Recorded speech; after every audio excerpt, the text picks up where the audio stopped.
Alors, bienvenue dans, on va dire, notre podcast aujourd'hui parce que je suis avec ma complice Jessica. Bonjour à tous. Et en plus, double nouveauté, en plus d'accueillir Jessica qui va jouer le rôle de l'intervieweuse, c'est ça, pour approfondir les questions et pour vous apporter quelque chose de plus substantiel. On a aussi une nouveauté, c'est que tente une vidéo, donc j'ai comme essayé peut-être une dizaine de fois de le faire toute seule. Parfois la technologie ne m'a pas aidée, ça n'a pas fonctionné. Parfois c'est moi qui m'en mets les pinceaux, ça n'a pas fonctionné. Mais là je me dis qu'avec l'aide de Jessica, ça va être comme la version parfaite. Donc merci d'être là Jessica. Et avant de te laisser la parole, je voudrais juste parler un peu du contexte dans lequel s'inscrit ce podcast. C'est que ce podcast, il m'a été demandé par certaines de mes clientes qui étaient intriguées par la façon dont je gérais en gros mon entrepreneuriat. Et donc, plutôt que de leur répondre à la va-vite à chacune d'elles sur Messenger ou par courriel, ou c'est ça, entre deux formations, j'avais envie d'avoir une approche un peu plus structurée pour finalement donner les clés qui ont été des clés qui fonctionnent, qui sont vraiment satisfaisantes, même au-delà de l'entrepreneuriat, pour moi et pour l'aide Edby. Et donc vous l'offrir sous une forme, c'est ça, de podcast où on va parler de style de vie, de réseaux sociaux, de rapport à l'argent. On ne sait pas encore si on va le faire en deux podcasts ou en un, mais ça va être juste l'avenir dans quelques minutes qui va nous le dire dans ce jet, dans cet échange qu'on va avoir.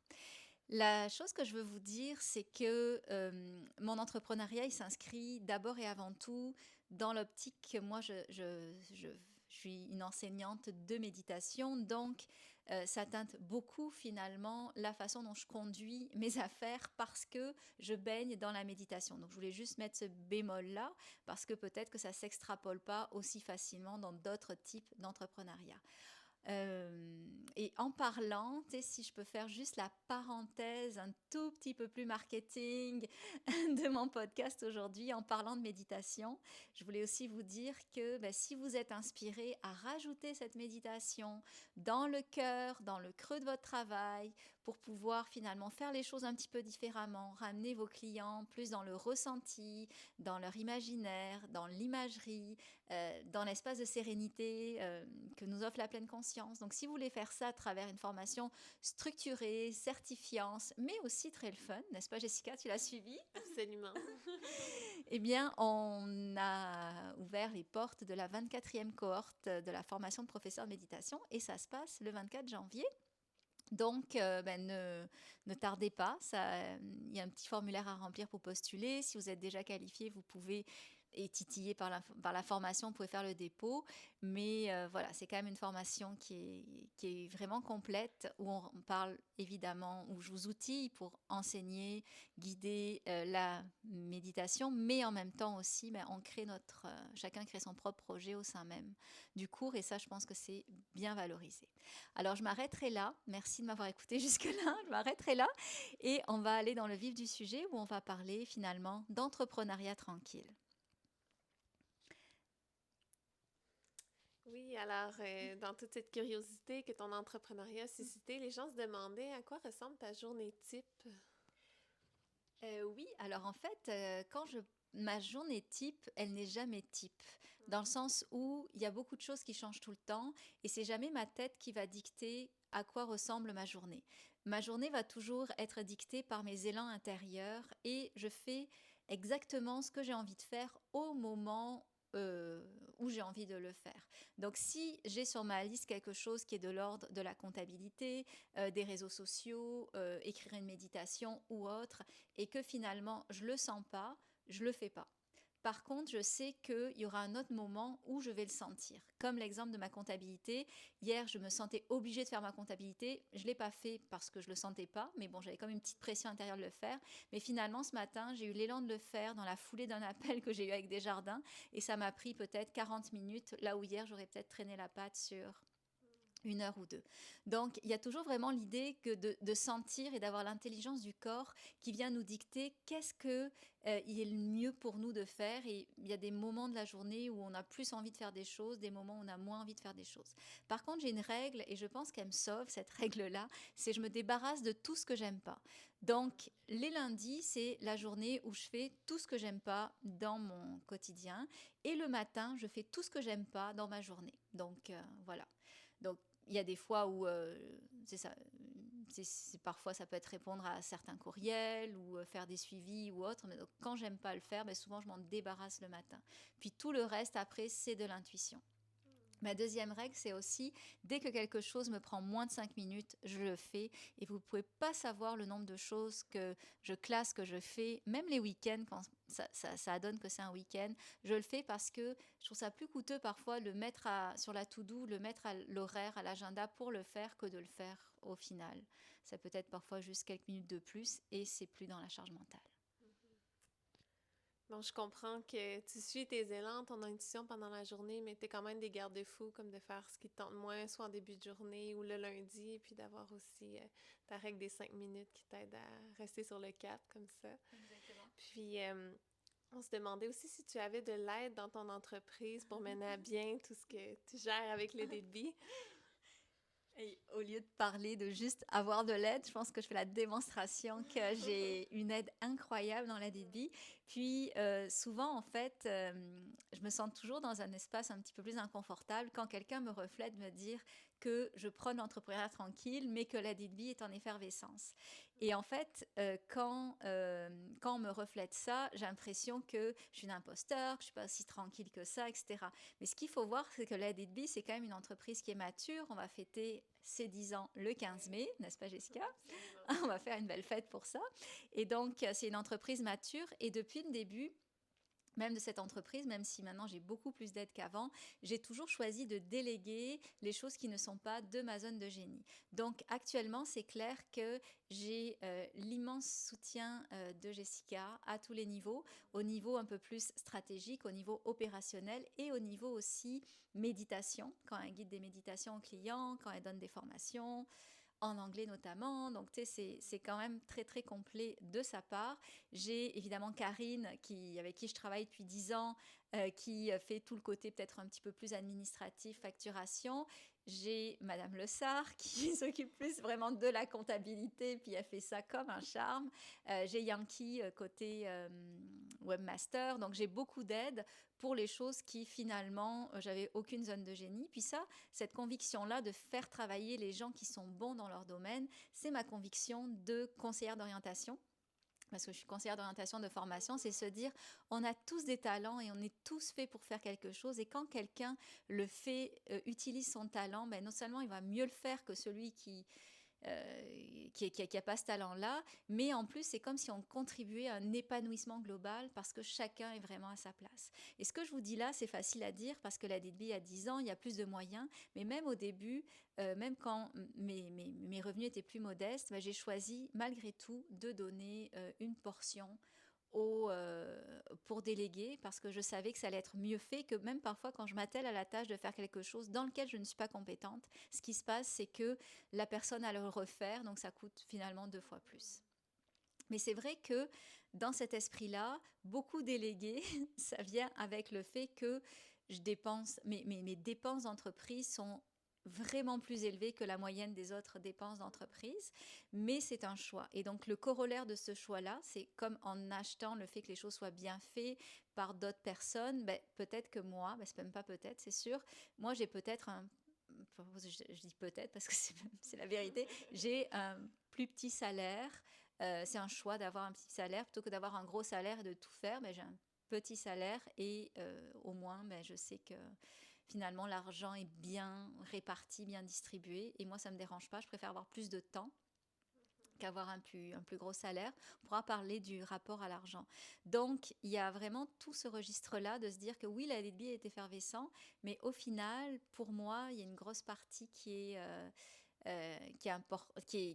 pas faite par moi. Donc, c'est ça. La LDB peut prospérer, mais sans que je sois au centre. Et ça c'est quelque chose qui est quand même, je trouve, fondamental et c'est une façon de s'aider aussi les uns les autres dans nos entrepreneuriats respectifs.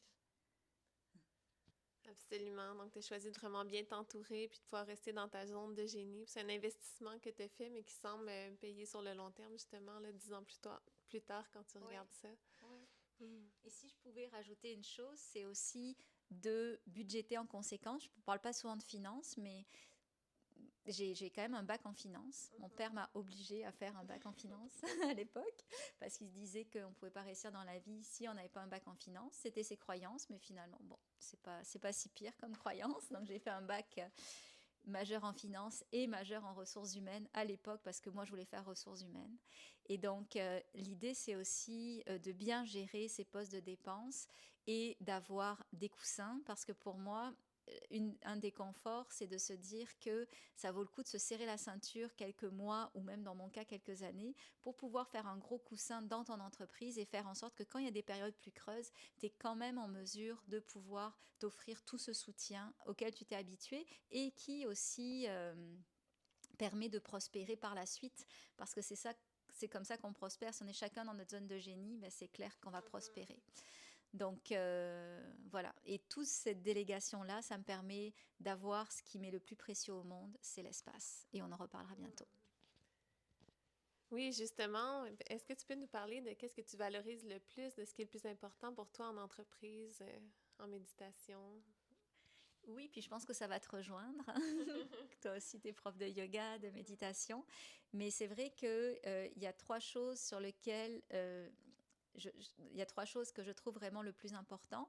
Et là, je vais les nommer, mais juste dans l'esprit de donner un exemple de qu'est-ce qui est important, quitte à vous à reprendre finalement l'idée de cette question-là pour pouvoir le rapatrier dans votre propre questionnement et avoir vos propres réponses. Mais moi, ce qui est important pour moi, c'est l'espace, l'intuition et l'expression.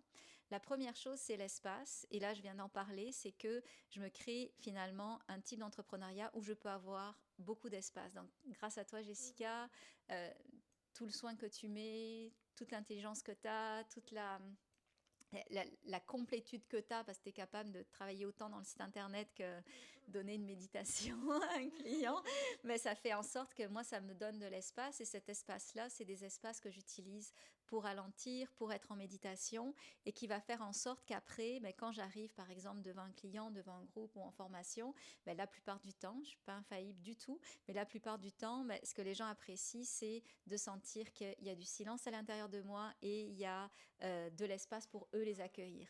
Dans le jargon, on appelle ça la co-régulation, mais cette co-régulation-là, elle est fondamentale. Et c'est peut-être la valeur ajoutée principale d'un prof de méditation, c'est que il n'en est pas jusqu'au bout de sa casquette et qu'il n'en est pas trop dans son assiette parce que il a choyé ses moments d'espace et c'est ça qu'il offre beaucoup plus que la théorie ou les mots. Donc c'est quelque chose qui est profond. La deuxième chose qui est incontournable, et peut-être que je fais un pari là-dessus, à voir si ça va fonctionner, c'est l'intuition, de se dire que finalement, qu'est-ce que ça donnerait si on conduisait une entreprise juste par l'intuition? Donc, écouter ces élans dans l'emploi du temps, mais écouter ces élans pour créer des services, créer des partenariats, euh, écouter tout le temps son intuition finalement pour plein de choses qui pourraient parfois être challengé par la tête, par l'intellect, par le côté stratégique aussi qui dit ça n'a pas de bon sens, pourquoi tu fais pas ça, etc. Mais je tente quand même le coup de me dire qu'est-ce que ça va donner si j'écoute juste mon intuition. Donc parfois ça me demande de dire des noms un peu courageux dans des projets où qui auraient été vraiment le fun, mais mon intuition dit non, pas là. Donc et ces intuitions-là, c'est clair qu'elle ne m'explique pas pourquoi elle me dit de ne pas le faire. J'essaie juste de le suivre sans chercher à comprendre. Et la troisième chose, vous l'avez peut-être senti avec la DDB, c'est l'importance de la transmission à travers l'expression. Et donc, il y a une grosse partie de mon temps où finalement je me forme à travers en ce moment une maîtrise à l'UQAM, mais en travers aussi d'autres formations. Et ça fait en sorte que moi, je nourris mon côté intellectuel que j'adore, j'approfondis des connaissances, mais après, je peux les retransmettre une fois que je les ai bien si j'étais à cheval, je dirais mâchouiller, parce qu'un cheval, ça mâchouille pour entériner ses connaissances. Mais une fois, c'est ça, que je les aurais bien digérées, ben, je me sens capable de les redonner. Mais parfois, ça me prend peut-être 1, 2, 3 ans à vraiment faire descendre ces connaissances et être capable de les redonner de façon à ce que ce soit productive. Donc ça, c'est vraiment mes incontournables. Et on comprend pourquoi j'ai besoin de tout cet espace pour pouvoir les offrir. Puis, est-ce que tu pourrais nous parler de la place que prend la méditation dans ta vie? Oui. Oui, puis en fait, j'aime bien ta question parce que c'est comme si finalement, en posant cette question-là, c'est comme si ça positionnait qu'est-ce qui était le plus important pour moi. Et je pense que la chance que j'ai, c'est de pouvoir, en offrant la méditation, ça me permet en même temps d'avoir la légitimité de m'offrir des grandes périodes de méditation avec beaucoup justement de légitimité, sans culpabilité, parce que ben, peut-être que moi qui culpabilise facilement, si je faisais autre chose, j'avais un travail qui me prenait 35 heures par semaine, puis d'un coup je me dis, ben là il faut que je médite 1 heure par jour, puis je vais partir 10 jours en retraite de méditation, 5 jours, 6 mois après, etc. Peut-être que je me sentirais coupable. Là j'ai l'impression que cette place-là, elle est légitimée par mon travail d'une part, par aussi l'importance de l'espace que je crée en moi pour offrir à mes clients d'autre part. Mais quand je dis que c'est un style de vie, c'est qu'à certains moments, ben, ça m'amène à faire des choix qui sont peut-être un petit peu plus difficiles. Et l'exemple le plus récent, c'est de choisir de ne pas partir au Costa Rica avec ma famille. Donc Patrick et Sophia partent au Costa Rica. Pendant la période de Noël pour les vacances, j'ai choisi de ne pas les suivre pour m'offrir ben, finalement euh, pas si grand, mais ça va être un petit 3 jours de méditation, mais quand même, puis faire autre chose au travers, mais être plus dans le repos, la contemplation, parce que je sais que si je pars 2 semaines au Costa Rica, mon système nerveux va être vraiment activé et je risque vraiment d'avoir du mal à le réguler et donc de retourner au travail avec un système nerveux que je vais mettre peut-être 2 semaines à réguler. Et donc j'ai déjà fait ça pour le Guatemala, pour le Pérou aussi, et pour le Mexique. Et donc du coup, c'est comme si là, j'ai appris un peu de comment je fonctionne et qu'il me faut du calme aussi pendant mes vacances à certains moments pour pouvoir après repartir. Et donc là, on pourrait se dire que finalement, mon entreprise joue sur des choix personnels, mais je les assume totalement parce que finalement, être bien avec moi, avec mon système nerveux régulé, c'est finalement le plus important. Je ne sais pas si c'est clair, mais... Oui. Mais on sent que tu as appris à te connaître avec le temps, puis que tu choisis vraiment cette méditation-là qui est au cœur de ton entreprise. Puis ça me fait penser, tantôt, tu nous disais comment l'espace, l'intuition était important. Puis je peux témoigner souvent que quand tu reviens d'une période de silence, tu as des eureka qui arrivent, des idées pour le début, ça sort comme ça. Puis souvent, ça devient quelque chose de très, comme qui a du succès ou qui va être accueilli par les gens autour, là. Oui. Oui. Ouais. Et par rapport à ça, c'est vraiment intéressant parce que c'est finalement on a souvent cette discussion, tu sais, je me questionne toujours, est-ce que... parce que moi, j'ai l'impression de pas tant travailler que ça, mais en même temps, la DDB est effervescent. Toi, à certains moments, tu trouves que je travaille pas forcément beaucoup, mais souvent. Et c'est vrai que j'ai l'impression que j'ai jamais un 9 à 5 de travail et en même temps, la DDB me suit toujours. C'est-à-dire que même mes week-ends, il y a des posts qui sortent de mon corps et que j'écris parce que ça prend moins de 5 minutes. Donc j'écris le post, mais finalement il est sorti à ce moment-là, donc je l'ai sorti.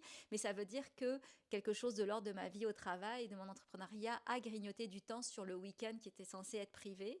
Pareil, en méditation, ben, j'ai des eureka. Quand je fais des 10 jours de méditation, j'ai même des projets qui sortent. Méditar et en était un à l'époque. Donc, tu sais, il y a comme des choses qui sortent. Et donc, la question, c'est est-ce que je travaille tout le temps? Est-ce que je travaille jamais? Tu sais, c'est quoi? Mais j'ai l'impression qu'en toile de fond, je me sens responsable d'une entité qui s'appelle Adedby et qui fait en sorte que j'ai des fulgurances qui sortent à certains moments.